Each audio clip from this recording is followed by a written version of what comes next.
sexe bete kosangana na mobali bete kosangana mwasi eza moko ya ba traitement eza ba maladi misusu ko kobela oyepa na ngai oyebisinga ke no munga nazobela boye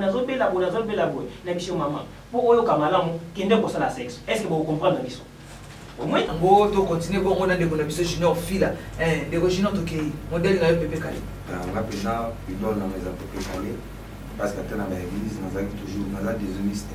autobenga parce que toyebi tozala alto soprano ténor voilà. Donc ozokoka posa na yete ya nzoto ozokoka satisfaire yete ya on to bengi faiblesse sexuelle donc eza penza maladie te mais eza moko ya babilembo eza côté sinon maladie moko ebatem na kati ya nzoto OK sika bilembo nini o biso to banda komona epai ya biso ba mibali premièrement tant tozomona kozanga ya kosangisa nzoto donc oto bengaka manque ya appétit sexuel donc posana ezate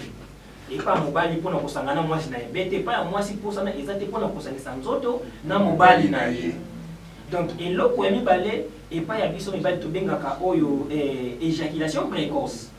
donc bobali kosangisa nzoto na mama oumeli te mbala moko pa ye wana oéjaculer eza pe moko ya babilembo oyo etasaki non mobali aza na problème ya faiblesse sexuelle donc nyonso wana ezali basigne oyo etasaka biso te moto akomi vraiment na faiblesse sexuelle donc obali kosala sexe oumeli te pa oéjaculer ou soit posana pa na yo eza nango te mama koyo kosimba yo boye oyo tobengaka bapréliminaire bete bacaresse donc asimbi yo bon ozoloka yo koma eloko moko te